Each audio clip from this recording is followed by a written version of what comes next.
اللہ الرحمن الرحیم نحمدہ ونصلی علی رسولہ الکریم اما بعد وقال النبی صلی اللہ علیہ وسلم یا ایھا الناس قولوا لا الہ الا اللہ تفلحوا صدق اللہ العظیم۔ دوستو، امید ہے کہ تمام ساتھی خیر و عافیت سے ہوں گے۔ میرے بھائی، میں نے ابھی ایک حدیث تلاوت کی ہے جس میں تاجدار مدینہ دو جہاں کے سردار محمد رسول اللہ صلی اللہ علیہ وسلم نے کامیابی اور کامرانی کا راستہ بتایا ہے۔ آپ نے ارشاد فرمایا کہ اے لوگو، لا الہ الا اللہ کہہ لو، کامیاب ہو جاؤ گے۔ تمہاری دنیوی زندگی اور اخروی زندگی بھی کامیابی سے ہمکنار ہوں گی۔ دوستوں، دیکھنے میں یہ الفاظ بہت مختصر، بہت معمولی، بہت ہلکے پھلکے، زبان پر ان کا تلفظ بہت آسان، لیکن اپنے معنی کے اعتبار سے نہایت وسیع و جامع، بہت عظیم، میزان کے اعتبار سے بہت وزنی، طاقت و قوت کے اعتبار سے دنیا کی تمام اشیاء سے زیادہ طاقتور۔ در حقیقت ان الفاظ میں اتنی توانائی و اثر انگیزی ہے کہ اس سے خشک کھیتیاں لہلہا اٹھتی ہیں، اس کے پڑھنے سے جسم میں تازگی پیدا ہو جاتی ہے، زندگیوں میں ایک طوفان برپا ہو جاتا ہے، تنی مردہ میں جان پڑ جاتی ہے، زمانے میں انقلاب آ جاتا ہے، نوجوانوں کی کایا پلٹ جاتی ہے، نیا جوش، نئی امنگ اور نیا جذبہ کروٹیں لینے لگتا ہے۔ اللہ کے رسول صلی اللہ علیہ وسلم نے صفا کی چوٹی پر چڑھ کر یہ الفاظ کہے تھے، یا ایھا الناس قولوا لا الہ الا اللہ تفلحوا، اے لوگو، یہ الفاظ کہہ لو، کامیاب ہو جاؤ گے۔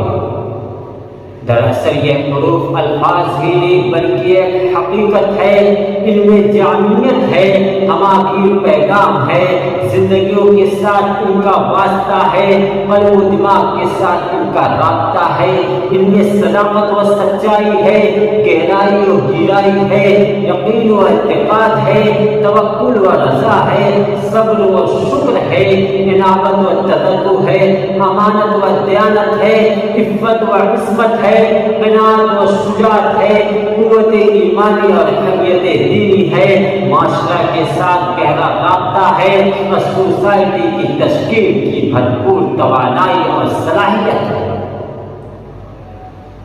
دوستو، جس زندگی میں یہ کلمہ سرایت کر گیا، ان کی کایا پلٹ گئی، جن لوگوں میں ان کا کرنٹ دوڑ گیا، ان میں انقلاب برپا ہو گیا، جن کے دل و دماغ نے اسے قبول کیا، جوش و جوانی کی امنگیں ان میں سرایت کر گئی، جن طبیعتوں نے اس کے حلاوت محسوس کی، ہمیشہ اقبال نصیبہ ان کا خادم بن گیا۔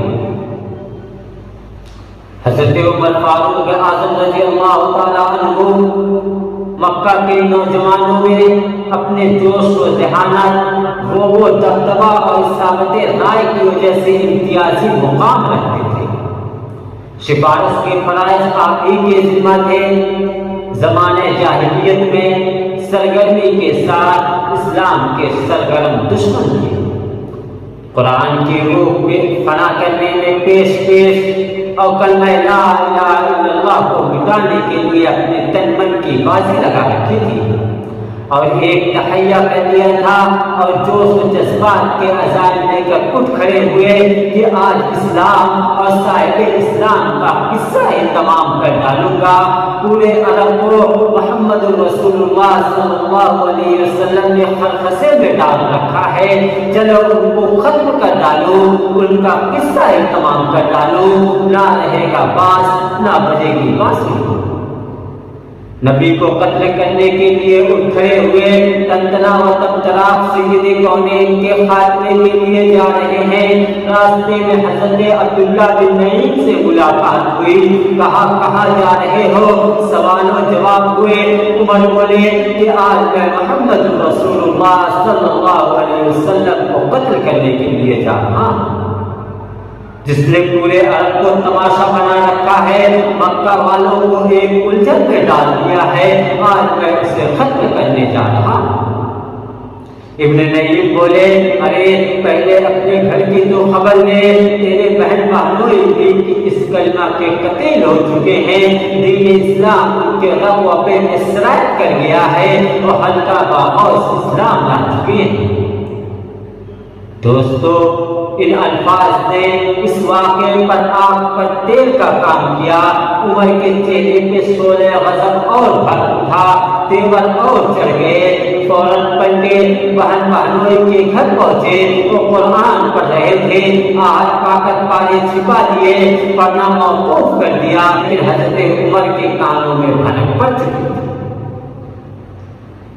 کہا مجھے معلوم ہو گیا ہے تم دونوں اپنے دین سے پھر گئے ہو، تم نے بھی محمد رسول اللہ صلی اللہ علیہ وسلم کا دین اختیار کر لیا ہے۔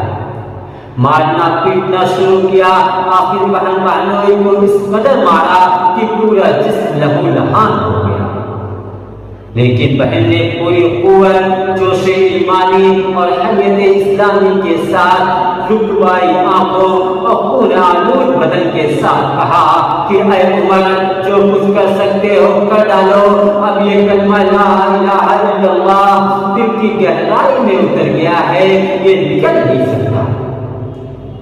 حفیظ جالندھری نے اس کا نقشہ اس قدر کھینچا ہے کہ بہن بہنوئی کو عمر نے اس قدر مارا کہ زخموں سے نکل کر خون کی بہنے لگی دھارا۔ بہن بولی عمر تو آج ہم کو مار بھی ڈالے، سکنجوں میں کسے یا کوٹ یا کتوں سے نچوارے، مگر ہم اپنے دین حق سے پھر نہیں سکتے، بلندی معرفت کی مل گئی ہے گر نہیں سکتے، دہن سے نام حق آنکھوں سے آنسو منہ سے گزاری، عمر کے دل میں اس نقشے سے عبرت ہو گئی تاریخ۔ دوستو، ایک بہن نیک خاتون، جسم زخمی، کپڑے خون آلود، پیکرے جذبات، آنکھوں میں آنسو، اور اس پر یہ پرشوکت الفاظ اور یہ پرائے بیان، اندازہ لگائیے، غور کیجئے کہ اس مختصر سے جملے نے، اس کلمہ نے عورتوں اور نوجوانوں، خواتینوں میں بھی کیسی زبردست روح ان کے دل و دماغ میں پیدا کر دی تھی۔ اس کلمہ کے نزدیک دل، دماغ، عزیز و اقارب، بچے، بھائی اس کلمہ کے آگے کوئی حقیقت نہیں رکھتے تھے۔ اس کلمہ نے ان میں ایک انقلاب برپا کر دیا تھا۔ دوستو، عمر کی اس قاہرانہ طاقت نے اس مظلومانہ انداز کے آگے ہار مان لی، ہیرے کا جگر خون کی پتی سے کٹ گیا۔ فوراً بولے جو کچھ پڑھ رہی تھی لاؤ مجھے سناؤ۔ اجزائے قرآنی لائی، پڑھنا شروع کیا، اور جب یہ الفاظ سامنے آئے آمنوا باللہ ورسولہ، تو بے اختیار پکار اٹھے اشہد ان لا الہ الا اللہ، اور ایمان کی دولت سے مالا مال ہو گیا۔ میرے بھائی، وہ عمر جو چلے تھے اس کلمہ کو ختم کرنے، لیکن اسی کلمہ نے ان کے کفر و شرک کی گردن موڑ دی، اور پھر اسلام میں داخل ہو کر وہ کارنامے انجام دیے جس کی مثال دنیا پیش کرنے سے حاصل ہے۔ دعا کریں کہ اللہ رب العزت ہمیں اور آپ کو بھی اس کلمہ کی اہمیت کو سمجھنے اور اس کلمہ کی حفاظت کرنے اور اس کلمہ کو ہماری زبان پر جاری و ساری رکھنے کی توفیق عطا فرمائے۔ آمین۔ وآخر دعوانا الحمدللہ رب العالمین۔